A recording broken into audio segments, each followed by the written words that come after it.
consumer consumes it in 10-gram sachets. Is it that we can't be able to pack? If we can pack a 50-kilogram bag, can't we be able to pack a 10-gram sachet? I always get intrigued. You go to US, you go to Europe. That 10-gram sachet, you are sold at $7 at you're having breakfast. Tea is $7. That's 10 grams. And I realize there are 100 grams in a kilogram. So I compute. So I say that is $700 for 1 kilo. I translated it to Kenya shillings by multiplying by 140. It comes to 112,000 shillings. And last year, poor James, I was only paid 42 shillings for my tea. Kilo of tea. I'm a small-scale farmer. And the question is, why can't I pack my tea? Why can't we collectively, if we can process it, pack it, and sell? We may not sell it for $7, just sell for $5. We would have moved from 2 shillings to approximately 80,000 shillings per kilo, and allow the middleman to take 40,000, even 50%. We become relevant. So essentially, this is the intersection I see here today. So which are the areas, or what are the pertinent issues we should deal with? The first one I see is to try and convert this potential, this reality. The reality is the 3%. The potential is the 65, is the 30, is the 20. That can be done in 2 ways. The first one is focusing on manufacturing. The raw materials, we have it, convert them into finished goods. Look at the countries that have concentration of manufactured goods. Electronics. Look at it, Southeast Asia, 5 countries, just 1 region. And then they ship 1.3 billion phones to us. But they get the raw material to manufacture electronics from Africa. That's a contradiction of our times that needs to be resolved. They don't only sell phones to us, each of us wants a radio phone. They said the radios to us, maybe not at the individual level, but to the household level. If we were a single market, what would be the size of the manufacturing factory, and what economies of scale would it enjoy? And that is the debate we need to have. The second aspect, if we manufacture, and we can see 50% of electronics, machinery 48, just 5 countries. What do we produce for the world? There's nothing we produce for the world because 3% can't be production for the world. It can't be classified as, of course, the next we can do is food production. Why can't we feed the world? It doesn't require sophisticated labor, and we have non-sophisticated labor. We have blue-collar labor. We can quickly feed them. But look at who feeds us. It's not the entire world. It's just people who choose to produce food. In 1960, DRC and Nigeria were producing 90% of edible oils. Today, Indonesia and Malaysia produce 90% of the edible oil. It's not that it can be done, it's that we are not doing it. And that is why the private sector is known for action. Lastly, what we could also think about beyond manufacturing is let's position ourselves on sustainability. Sustainability requires change of energy drivers in the world. We need to move to clean, renewable energy. If you talk solar, it must be Africa because Africa enjoys sun 12 months in a year. If it is wind, it's Africa because of the terrain. If it is, you want naturally 40% of the critical green minerals, whether it's lithium, whether it's cobalt, they're in Africa.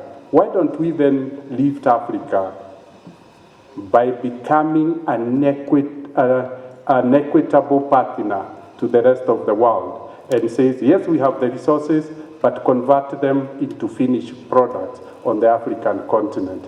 It will take us then less than 10 years to transform Africa because we need cleaner energy in a span of about 10 years. It's simple logic. And when eventually you look at the issue of the world wants to transform itself. The world will never be sustainable with the rich north and the poor south. We can only swim across the Mediterranean Sea for a few generations. After that, the world must have to come to the reality. So if we were to rebalance the world, rebalancing the world would mean a developed and transformed Africa. Why don't we put that agenda on the table today instead of waiting for another generation? So these are the four major forces that are working on our. Is there hope? This is the global trade. 12 countries control 70% of all trade. We are in the other nearly 200 countries that control 30%, but ours is only 3%.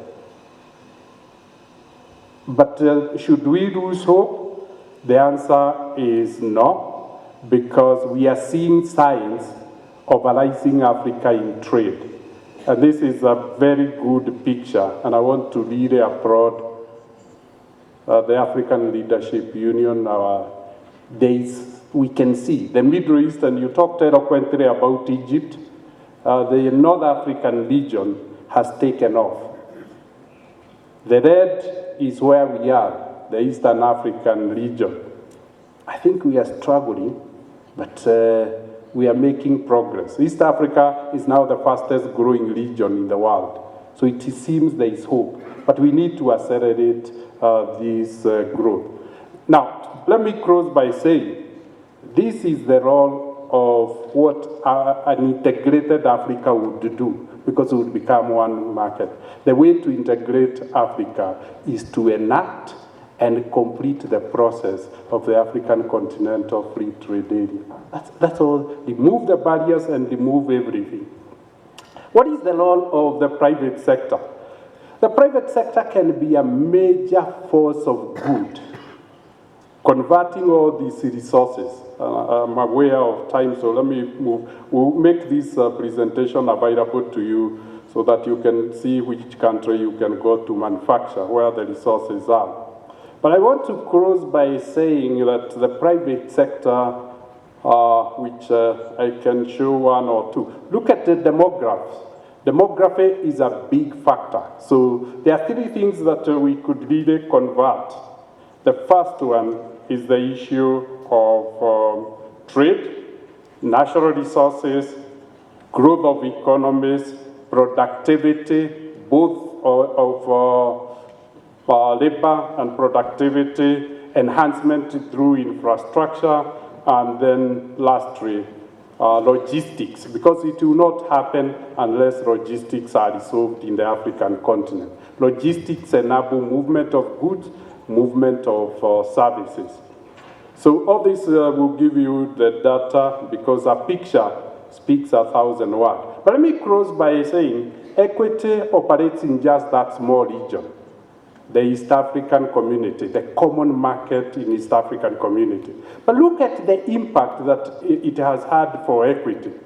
Equity has been growing tenfold every 5 years because of the size of the market.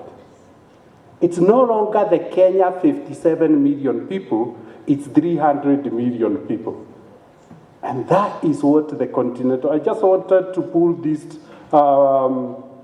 look at employment from 27 members of staff to 13,000 members of staff. So now you start converting our young population into labor. And then you, of course, you create value, enormous value. In just a short period, shareholders' wealth has gone up by 138,000%, simply because of a growing size of the market. And because we are an African company, we believe in shared prosperity. 2% of the revenue is given to Equity Group Foundation. And you can see the number of children it is educating, the number of women and youth it's guaranteeing for their loans so that they can get the loan. We can combine philanthropy and capital to work together. Not the way it has been made to work, that you get the drops of philanthropic money that is not sustainable. It needs to be embedded in economic activities so that it's breaded finance. It must be breaded finance, not the way we have done it before. So social investment, look at social investment and the impact they can